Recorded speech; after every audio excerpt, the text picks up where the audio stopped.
இது கிராமிய பொருளாதார மேம்பாட்டு நிகழ்ச்சி. வணக்கம். மக்கள் தொலைக்காட்சிக்கு மிகவும் பணிவான வணக்கம். இயற்கை வேளாண்மை என்பது 94 தொடங்கப்பட்டது. இது இயற்கை வேளாண்மை என்ற பெயர் ஒரு காலத்தோடு மாற்றப்பட்ட ஒரு பெயர்.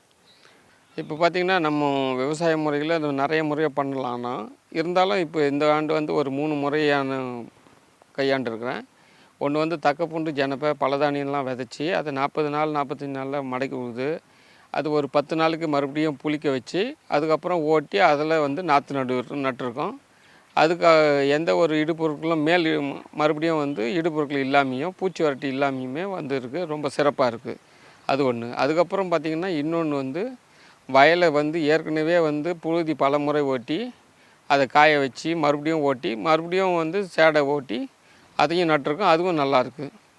இன்னொரு முறை என்ன பண்ணோம், தக்கப்பூண்டு ஜனப்பை எல்லாமே விதைச்சிட்டு அதோடு சேர்ந்து இடுபொருட்கள் புண்ணாக்கு, புளிச்ச மோர் இதெல்லாம் வளர்ச்சி ஊக்கிகளாக தயார் பண்ணி அதையும் விட்டுருக்கோம்.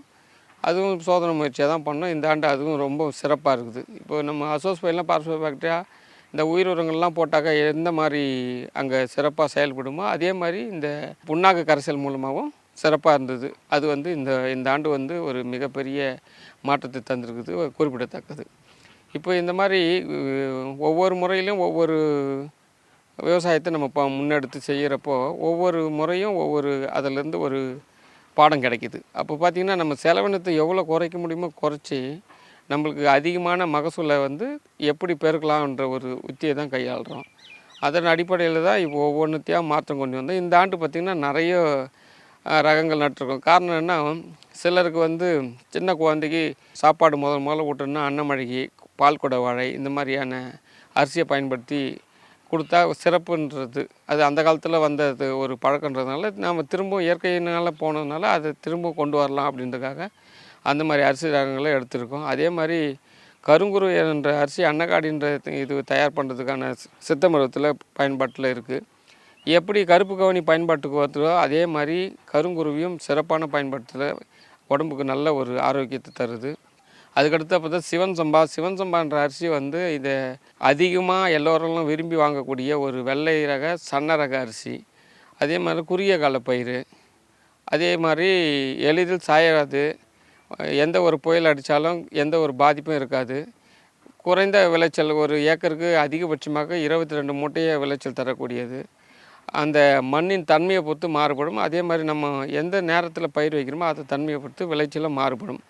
ஒவ்வொரு இடத்துக்கு ஏற்ற மாதிரியும் விளைச்சல் மாறுபடும். எல்லா நெல்லுமே அப்படி தான். எங்கள் பகுதியில் இந்த நெல் குறைவாக இருந்துச்சுன்னா ஒரு பகுதியில் விளைச்சல் அதிகமாக இருக்கும். அதே மாதிரி நம்ம விதைக்கிற நேரமும் அந்த நட்டு களை எடுக்கிற பருவம் அதுவும் அந்த சூழலும் இயற்கை சூழலும் சிறப்பாக இருந்துன்னா அந்த ஆண்டு விளைச்சல் மிகுதியாக இருக்கும். இதில் ஏதோ ஒரு இயற்கை சூழலில் ஏதோ ஒரு வேறுபாடு, வெப்பம் அதிகமாகவோ குளிர் அதிகமாகவோ அந்த மாதிரி எதனா ஒரு மாற்றம் இருந்ததுனாக்கா கண்டிப்பாக அந்த விளைச்சலில் மிகப்பெரிய மாற்றம் ஏற்படும். குறைவாக தான் இருக்கும். எல்லா சீதோஷ்ண நிலை, அதாவது இயற்கை சூழல் ஒத்து போனால் அந்த காலகட்டத்தில் விளையக்கூடிய அந்த நெல் வகைகள் சிறப்பாகவே இருக்கும். இந்த மாதிரி ஒவ்வொரு முறையும் ஒவ்வொரு அனுபவத்தை நம்மளுக்கு அதிலேருந்து தெரிஞ்சுக்கிறோம். இப்போ இத்தனை ரகம் சொன்னோம் பார்த்திங்கன்னா ஒவ்வொரு ரகமும் ஒவ்வொரு பயனளிக்கும். இப்போது மிளகு சம்பா ஒரு பயனளிக்கும். மிளகு சம்பா நல்ல உறுதியான தேகத்தை உருவாக்கும். தங்க சம்பாவும் அதே மாதிரி உருவாக்கும். இலுப்பப்பு சம்பா இந்த முடக்குவாதம் அந்த சொல்லக்கூடிய அந்த எல்லாம் போக்கும்னு குணப்பாடன்ற நூலில் போட்டிருக்காங்க. குணப்பாடன்ற நூல் ஒரு வைத்திய திரட்டு நூல். அது நம்ம முன்னோர்கள் பயன்படுத்தியது தான். அதில் 24 25 வகையான நெல்லை பற்றி பாடியிருக்காங்க. சீரக சம்பாவை பற்றி சமீபத்தில் இருந்த நம்ம ஐயா வள்ளலார் ஐயா சீரக சம்பா எப்படி பயன்படுத்தணும், எப்படி மருத்துவ ரீதியானதுன்னு அவர் இப்போ சமீபமாக சொன்னது உங்களுக்கு தெரியலாம். அதுக்கு அடுத்து பார்த்தீங்கன்னாக்கா மணிச்சம்பா நல்ல நீரிழிவு போக்கக்கூடிய ஒரு நல்ல உணவுப் பொருள். வாடஞ்சம்பா நல்ல வறட்சியை தாங்கிய கூட்டி நல்ல விளைச்சலை தரக்கூடியது. அதேமாதிரி பிசினியும் அதே மாதிரி தான். அது சிவப்பு கார் நெல்லுன்னு சொல்லுவாங்க. அதே மாதிரி நல்ல புட்டு இதர பலகாரங்கள் செய்யறதுக்கு உகந்தது பிசினி, இந்த வாடஞ்சம்பா, பயகொண்டா, முட்டைக்கார் இந்த மாதிரி சொல்லக்கூடிய நெற்கள். அதுக்கப்புறம் பார்த்திங்கன்னா ரொம்ப அதிகமான சன்ன ரகமாக இருந்தாலும் ரத்தசாலியில் இட்லி, தோசை அந்த மாதிரி செஞ்சு சாப்பிடலாம். அதுக்கு அடுத்து பார்த்திங்கன்னா அதில் கஞ்சி வச்சாவும் மிகவும் சிறப்பாக இருக்கும். சிலரோட கருத்து என்ன, பாரம்பரிய அரிசியை ஒரு நாள் ஊற வச்சா தான் மறுநாள் சமையல் பண்ண முடியுன்ற ஒரு கருத்து பொதுவாக நிலவுது. இது வந்து எந்த நுகர்வோர் வாங்கினாலும் இது எத்தனை மணி நேரம் ஊற வைக்கணும்னு தான் கேட்குறாங்க. அப்படிலாம் ஒன்றுமே கிடையாது. நீங்கள் வாங்குகிற அரிசி நாங்கள் கொடுக்குறது அதிகபட்சமாக புழுங்கல் தான் கொடுப்போம். பச்சை வந்து யாரோ அதிகமாக விரும்பி கேட்டால் அவங்களுக்கு கொடுக்குறோம். புழுங்கல் அரிசியை என்ன பண்ணுறாங்கன்னா, அதை எடுத்து நம்ம சாதாரண சின்ன மிக்ஸி சொல்கிறோம் பார்த்திங்களா, அந்த ஜார்லேயே அடித்தோம்னா நல்லா குருணையாக வந்துடும். அந்த குருணையை எடுத்து வச்சுக்கின்னு 1 டம்ளர் குருணை அரிசினாக்கா அதுக்கு 5 டம்ளர் 6 டம்ளர் தண்ணி அதிகமாக வச்சு 1க்கு 5 பங்கா இல்லை 6 பங்கா கூட வைக்கலாம். வச்சு தண்ணி நல்லா கொதிக்க வச்சு, தண்ணி கொதி வர சொல்ல இந்த குருணையாக இருக்கிற அரிசியை அதில் கொட்டிட்டு மிளகுத்தூள் பண்ணி வச்சுருக்கணும். சீரகம் ஏற்கனவே வறுத்து பொடி செய்யப்பட்டு இருக்கணும். அது தேவையான அளவுக்கு கலந்து போட்டுக்கணுமா. அப்போ தண்ணி கொதி நல்லா வந்தவுடனே இது கஞ்சி மாதிரியே நல்லா கூழ் மாதிரியே பார்த்திங்கன்னா கேழ்வரகு கூழ் மாதிரியே வந்து உங்களுக்கு அந்த உணவு தயாராகிடும். அது நல்லா கொதிக்க வச்ச உடனே பார்த்திங்கனாக்கா ஒரு 15 நிமிஷத்தில் உங்களுக்கு தயாராகிடும். அந்த உணவை தினசரி காலையில் நீங்கள் டீக்கு பதிலோ இல்லை வேறு உணவுக்கு இடைவேளைக்கு முன்னாடியோ மாலை நேரத்தில் கூட நீங்கள் அதை எடுத்துக்கலாம். காலையில் எடுத்துக்கலாம் சிறப்பு தான். இப்போ அது மாதிரி பயன்படுத்தப்போ நீங்கள் ஒரு 15 நிமிடத்தில் ஒரு எளிய ஒரு கஞ்சி நீங்கள் தயார் பண்ணலாம். இதை வந்து சிலர் என்ன பண்ணுறாங்க, நைட்டெல்லாம் இரவு போது ஊற வைக்கணும், மறுநாள் வச்சு செய்யணும், மறந்து போயிடுறோம், மறந்து போட்டால் அது புளிச்சு போனோம், ஸ்மெல் வருது, அந்த மாதிரிலாம் சில இடர்பாடுகள்லாம் சொன்னாங்க. அப்படிலாம் எதுவுமே தேவையில்லை. இது வந்து எளிமையான ஒரு கஞ்சியாக மாற்றி நிறைய உணவுப் பொருட்களை வந்து நீங்கள் இந்த பாரம்பரிய உணவுப் பொருட்களை வந்து நீங்கள் பயன்படுத்தலாம், எளிமையாக பயன்படுத்தலாம். அதே மாதிரி இந்த உருண்டை செய்யலாம், புட்டு செய்யலாம். இந்த மாதிரியான உணவுகளை நீங்கள் மாற்றி மாற்றி படிப்படியாக மீண்டும் பாட்டி பலகாரம்னு சொல்லக்கூடிய உணவு வகைகளுக்கு திரும்பினாக்கா அந்த சத்தை வந்து நீங்கள் எளிமையாக வந்து உட்கொண்டோம்னா அந்த சத்து வந்து பிளட்டில், அதாவது ரத்தத்தில் ஊறி நம்மளுக்கு நல்ல ஒரு ஆரோக்கியத்தை தரும்னு சொல்லிக்கிறேன். அதே நேரத்தில் நீங்கள் அந்த பயன்பாடு பண்ணுறப்போ அடுத்தவங்களுக்கு பகிரணும். இப்போ அந்த மாதிரி ஒரு கொள்கையில் தான் வந்து நாங்கள் 2 கிலோவில் தான் ஒரு பைய அரிசியை கொடுப்போம். நீங்கள் எத்தனை கேட்டாலும் அதிகமாக விரும்பி கேட்குறீங்களோ அது அதிகமாக கொடுப்போம். இல்லை முதல்ல 2 கிலோவை பயன்படுத்தி பாருங்கள். அதுக்கப்புறம் உங்களோட கருத்துக்களை எங்களுக்கு சொல்லுங்கள். அதில் என்ன இடர்பாடுகள் இருந்தாலும் சொல்லுங்கள் அப்படின்னு நாங்கள் சொல்லுவோம். இதை நிறைய பேர் பயன்படுத்தி ரொம்ப நல்லா இருக்குது, உடம்பு இன்றைக்கி ஆரோக்கியமாக இருக்குது. அவங்களோட ரத்தத்து அளவே கூட பரிசோதனை பண்ணிவிட்டு 7 இருந்தது, இது நாங்கள் ஒரு 15 நாள் சாப்பிட்டோம், எங்களுக்கு இப்போ 10 கூடுதலாகிருக்குன்னு தொலைபேசி அழைப்பில் வந்து சொல்லியிருக்காங்க. இப்போது அந்த பாரம்பரிய அரிசிகளை பயன்பாட்டில் சில இடர்பாடுகள் இருக்குது. அது வந்து எப்படிலாம் நீங்கள் பயன்படுத்துன்னு சொல்கிறோம்.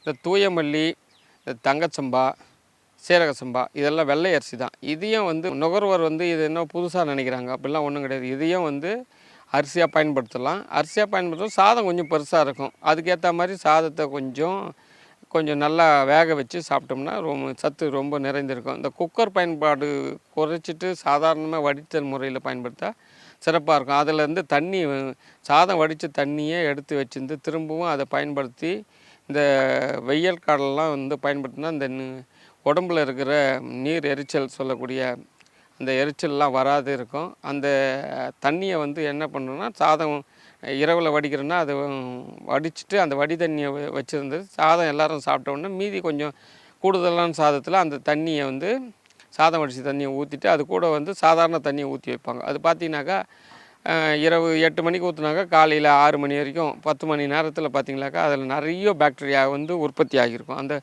பாக்டீரியா தான் வயிற்றில் இருக்கிற பல நுண்ணுயிருக்கான கணக்கு இன்னுமே வந்து ஆய்வு நிறைய நடந்திருக்கு.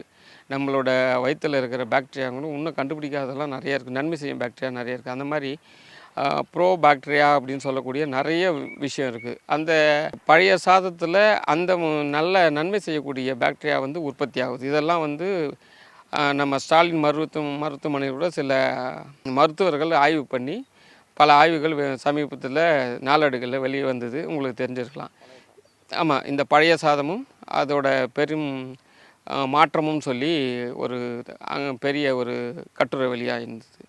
இதெல்லாம் ஏன் திரும்பவும் ஆய்வு பண்ணி சொல்கிறாங்கன்னா, நம்ம முன்னோர்கள் இதெல்லாம் ஒவ்வொன்றும் செஞ்சது வந்து நம்மளுக்கு பயனளிக்கக்கூடியதாகவும் அடுத்தடுத்த தலைமுறைக்கு அதை மாற்றம் செய்யறதுக்கும் பரிமாற்றத்துக்காகவும் தான் இது நம்மளுக்கு சிறப்பாக பல முன் உதாரணமாக திகழ்ந்துள்ளார்கள். நம்மளோட உணவு முறையும் நம்மளோட கலாச்சாரமும் மிகவும் தொன்மை வாய்ந்தது. அதை வந்து மீண்டும் பின்பற்றி அது வருங்கால சமுதாயத்துக்கு நாம் ஒரு கருத்து பரிமாற்றம் செய்து ஒரு நல்ல ஆரோக்கியமான சமுதாயத்தையும் ஒரு நல்ல இயற்கை சூழலையும் உருவாக்க வேண்ட ஒரு அடிப்படையில் நாம் அனைவரும் செயல்பட வேண்டும். அதோடு இல்லாமல் இப்போது இன்னொன்று இந்த விவசாயிங்க மத்தியில் இன்னொரு ஊடுருவல் இருக்குது. என்னன்னா, இயற்கை விவசாயத்தில் விளையக்கூடிய அரிசியோ நெல்லோ எல்லாமே நல்லா இருக்குன்ற ஒரு மனப்பக்குவத்துக்கு வந்துட்டாங்க. அதோடு இல்லாமல் அந்த பாரம்பரியம் எப்படி ஒன்றாலும் விளையும், அது சிறப்பாக இருக்குன்ற ஒரு கருத்துக்கு வந்துட்டாங்க. நான் என்ன என்னோடய கோட்பாடு என்னென்னா, இந்த ஒட்டு ரகங்களை இந்த பாபட்லா, ஆர்என்ஆர், 16-38 இதெல்லாம் சமீபத்தில் வந்த இங்கே பரவலாக வைக்கக்கூடிய ஒரு நெற்பயிர்கள். இந்த நெற்பயிர்களை நான் பக்கத்தில் இருக்கிற விவசாயிங்கிட்ட கூப்பிட்டு இதையும் நான் வந்து மருந்து இல்லாத உங்களுக்கு விளைய வச்சு காமிக்கிறேன் அப்படின்னு சொல்லியிருக்கேன். அப்போது என்னன்னா, கூப்பிட்டு பக்கத்தில் வைக்கிற அவங்க நடுறப்போ நான் நட்டேன். அவங்க என்ன செய்கிறாங்களோ அது மருந்து அடிக்கிறாங்க. ஒரு ஏக்கருக்கு குறைஞ்சபட்சம் எத்தனை லிட்டர் மருந்து அடிக்கிறாங்கன்னு கணக்கே கிடையாது. நினைக்கிறப்பெல்லாம் போய் ஒரு மருந்து வாங்கின்னு வந்து அடிக்கிறாங்க. எப்போ நினைக்கிறாங்களோ அப்போல்லாம் பயிர் வெளுக்குதோ அப்போல்லாம் போய் யூரியா காம்ப்ளெக்ஸ் சேர்த்துன்னு வந்து மண்ணை கொட்டி மலடாக்கி கெடுத்து வச்சுருக்காங்க. இப்போ அதுதான் வந்து அவங்களுக்கு ஒரு விழிப்புணர்வுக்காக தான் அதே நெல்லை கொஞ்சம் வாங்கி அவங்களுக்காக பக்கத்து வரப்புலேயே நட்டு அவங்களுக்கு வந்து பரிசாத்த முறையில் சோதனை முறை அடிப்படையிலேயே சொல்லியிருக்கேன். இதை பாருங்கள், நீங்கள் என்னெல்லாம் செய்கிறீங்களோ நான் இதில் ஒன்றுமே செய்யலை, இதை பாருங்கள். இதுக்கு தான் வந்து நான் வந்து புண்ணாக்கு கரைசல் விட்டுருக்கேன். அடுத்தது வந்து பார்த்திங்கன்னா ஒரு பூச்சி விரட்டி அந்த இடத்துக்கு மட்டும் வசம்பு பவுடரை அடிச்சிருக்கோம். வசம்பு தூளாக்கி அது வந்து பவுடராக்கி தண்ணியில் கரைச்சி அடிச்சிருக்கோம். இதுதான் பண்ண, வேறு எதுவுமே பண்ணலை. சிறப்பாக இருக்குது, நீங்கள் பாருங்கள் அப்படின்னோடனே இப்போ பக்கத்தில் இருக்கிற விவசாயிகள்லாம் இதை கொஞ்சம் பார்க்குறாங்க. சரி, அடுத்த ஆண்டு நீங்கள் கொடுக்குற மருந்தையும் நாங்கள் பயன்படுத்துகிறோம், கூடவே நாங்கள் ரசாயனத்தையும் பயன்படுத்துகிறோம் அப்படின்னு சொல்லியிருக்காங்க. அப்போது 100% ரசாயனத்திலேருந்து 50% ரசாயனத்துக்கு வருவாங்க. அப்போது அந்த அரிசியில் ஏற்றக்கூடிய நஞ்சு வந்து ஒரு 50% குறையும். அப்போது அவங்களுக்கு வந்து இப்போ தான் வந்து என்ன தெரியுதுன்னா, இப்போது ரசாயனம் இல்லாமல் எந்த ஒரு நெல்லையும் வளர வைக்கலாம், எல்லாமே வரலாம். என்ன ஒன்றுன்னா மகசூல் கொஞ்சம் குறைவாக வரும். அது மட்டும்தான் இதில் வந்த ஒரு அடிப்படையான ஒரு விஷயம். அது தெரிஞ்சுக்க வேண்டியது. அப்போது அவங்களுக்கே ஒரு மாற்றத்தை உருவாக்கி, இவ்வளோ மருந்தை நம்ம அடித்து இவ்வளோ விஷம் உற்பத்தி பண்ணி வாங்கின்னு வந்து அடித்து இவ்வளோ கெடுக்க வைக்கிறோமே அப்படின்ற ஒரு இப்போ தான் கொஞ்சம் புரிதல் உருவாகிருக்கிறது. அதாவது தேவையான அளவுக்கு பயன்படுத்துங்கன்னு நாங்கள் திரும்ப திரும்ப சொல்கிறோம். நீங்கள் எப்போ இயற்கை விவசாயத்துக்கு மாறுறீங்களோ அப்போ மாறிங்க, இப்போ கொஞ்சம் கொஞ்சமாக மாற்றுங்கன்ற ஒரு இதுக்கு சொல்லியிருக்கோம். அதனால தான் பக்கத்துலேயே வந்து நம்ம வயலில் கொஞ்சம் இடத்த வந்து இந்த மாதிரி மாதிரியாக வந்து நீங்கள் என்ன செய்கிறீங்களோ அதே நெல்லை பயிர் வச்சு காமிக்கிறேன்னு சொல்லி இப்போ மிகப்பெரிய ஒரு வெற்றியை உருவாக்கி அவங்களுக்கு காமிச்சிருக்கிறேன். கொஞ்சம் மாற்றம் வந்திருக்குது. இப்போ பார்த்திங்கன்னா எங்கள் பண்ணையில் விளைஞ்சதை அரிசியாக கொடுத்துருந்தோம். இப்போ பார்த்திங்கன்னா மதிப்பு கூட்டுதல் முறைப்படி இந்த அரிசிகளை எளிய உணவாக மாற்றி விரைவாக செய்யக்கூடிய உணவாக மாற்றிருக்கிறோம். இதில் வந்து எந்த ஒரு ரசாயனமும் கிடையாது, இயற்கையாகவே பண்ணியிருக்கிறோம். அதோடு இல்லாமல் இப்போ பார்த்திங்கனாக்கா எல்லா அரிசியும் வந்து ஒரு நாள் ஊற வச்சு தான் நம்ம பயன்படுத்தணும் அப்படின்ற ஒரு தவறான சிந்தனை மக்களிடையே இருக்குது. அப்படிலாம் இல்லாமல் இந்த புழுங்கல் அரிசியை நேரடியாக மிக்சியில் வச்சு அரைச்சி இதை மதிப்பு கூட்டி பொருளாக நாங்கள் மாற்றி கொடுக்குறோம். இப்போ வந்து இது எளிய வகை உணவாக மாற்றத்தை எப்படியும் சொல்லுவாங்க. இந்த கஞ்சி எப்படி செய்யுதுன்னா, ரத்தசாலி அரிசி இது. அது வந்து பவுட்ரு பண்ணணும். மிக்சியில் போட்டு மிளகு சீரகம் போட்டு பவுட்ரு பண்ணி நொய்யாக ரவை மாதிரி உடச்சிட்டு தண்ணி கலந்து உப்பு போட்டு அதை கஞ்சி மாதிரி காசணும். சலசலன்னு தண்ணி கொதிக்க வைக்கணும். கொதிக்க வச்சப்போ ஒரு கப்பு இந்த அரிசி மாவு எடுக்கிறோன்னா 5 கப்பு தண்ணி வைக்கணும். தண்ணி கொதிக்க வச்சுட்டு அதுக்கப்புறம் இந்த மிளகு வறுத்த அந்த சீரகம் இதை நல்லா பொடியாக்கணும். இதை போட்டோம்னா மணமூட்டிகள் அதுக்கு வந்து. அதோடு இல்லாமல் மிளகு வந்து நம்ம மருத்துவ குணம் வாய்ந்தது, அதனால் மிளகு சேர்க்கணும். இது வந்து குழந்தைகளுக்கோ பெரியவங்களுக்கு ஏற்ற மாதிரி அந்த மிளகை அதிகமாக பண்ணுறதோ குறைவாக பண்ணுறதோ நம்ம கையில் தான் இருக்குது. ஏன்னா அதிகமாக பண்ணிட்டால் குழந்தைங்க குடிக்காது. அதேமாதிரி பெரியவங்களுக்கும் காரம் ரொம்ப அதிகமாகவும் இருக்கக்கூடாது. அதனால் தேவைக்கு ஏற்ப அந்த மிளகை பயன்படுத்தணும். சீரகம் எப்படி வேணாலும் பயன்படுத்தலாம். வேணும் இன்னும் சுவை மிகுதியாக வேணும், ஏலக்காய் வேணுனாலும் ஏலக்காயை வறுத்து இடித்து பொடியாக்கி சேர்த்துக்கலாம். இது வந்து தொடர்ந்து பயன்படுத்தினா அவங்களுக்கு ஒரு காலை ஒரு உணவோ இல்லை ஒரு விருந்தாளிங்க வந்திருக்காங்கன்னா அவங்களுக்கு டீ காஃபி கொடுக்கறதுக்கு பதிலாக இந்த சுவைமிகு கஞ்சியை கொடுக்கலாம். இது மாலை நேரம் எந்த நேரம் வேணாலும் குடிக்கலாம், எளிதில் ஜீரணம் அடையும். இதுதான் இது ஒரு சிறப்பானது. இந்த மாதிரி அனைத்து விதமான பாரம்பரிய அரிசிகளும் இந்த மாதிரி கஞ்சியாக பயன்படுத்தி நம்ம பயன்பெறலாம். அனைவருக்கும் வணக்கம். என் பெயர் கந்தசாமி. பக்கத்து ஊரில் உள்ள குன்னத்தூர் கிராமத்தை சார்ந்த விவசாயி. செங்கல்பட்டு மாவட்டம் மதுராந்தகம் வட்டத்தில் வாழ்ந்து வருகிறேன். நான் ஒரு விவசாயி. எனது நண்பர் பக்கத்து கழனியுடைய விவசாயி. 5 வருஷத்துக்கு முன்னாடி நான் இவருடைய கழனியில் வந்து பேரலாக பஞ்சகாவியம் பல இதுங்களை இயற்கை விவசாய இடுபொருள்லாம் எல்லாத்தையும் வச்சுருப்பார். நான் வந்து அவரோட கேட்பேன், என்னையா இந்த காலத்தில் இதுமாரி பண்ணி கிடக்கிற, நாங்கள்லாம் 40 மூட்டை மருந்து போட்டு 40 மூட்டை அறக்கிறோம், என்னையா பண்ணி கிடக்கிறேன்னு நான் திட்டினேன். பைத்தியக்காரனும் செய்ய மாட்டான், இப்படிப்பட்ட வேலையை பண்ணி கிடக்கிறியான்னு திட்டினேன். அவர் ஒன்றும் கோவப்பட மாட்டார். ரொம்ப எளிமையானவர், ரொம்ப அமைதியானவர். அவர் ஒன்றும் சொல்லலை, சிரிச்சிக்கின்னு என்னடா என்ன சொன்னார்னா, நான் பைத்தியக்காரன் திட்டுறேன், நீ பரவாயில்ல, அதை பற்றிலாம் ஒன்றும் இல்லை, இந்த பைத்தியக்காரன்ட ஒரு நாளைக்கு வருவேன், அப்போ என்னை புரிஞ்சிக்குவேன் நான் பண்ணுறது சரியா தப்பான்னு என்னோட சிரிச்சிக்கினே சொன்னார் சார். அவராண்ட உள்ள பெரிய ஒரு குணம் வந்து ரொம்ப அமைதியானவர். அப்படி சொன்னார். ஒரு வருஷம் அப்படியே நானும் வேலை செஞ்சு ஒரு பக்கத்தில் போயிட்டு இருந்தேன். கழனி நம்ம கழனியை பக்கத்தில் அவர் கழனியை பார்த்துருந்தார். ஒரு வருஷம் கழிச்சு எனக்கு உடம்பு சரியில்லை. அதான் என்ன பண்ணேன்னா, நான் செங்கல்பட்டு ரங்காநாசிம் ஹாஸ்பிட்டலுக்கு போனேன். பார்த்தா சுகர் இருங்க 225 இருக்குது அப்படின்னுட்டாங்க. உடனே டெஸ்ட் எடுத்து பார்த்துட்டு நீங்கள் வந்து டேப்லெட் எடுக்கணும் அப்படின்னு எழுதி கொடுத்துட்டாங்க. டேப்லெட்டையும் வாங்கின்னு வீட்டுக்கு வந்துட்டேன். ஈவினிங் ஆகிடுச்சு, ஒரு 5 மணி வீட்டுக்கு வந்துட்டேன்.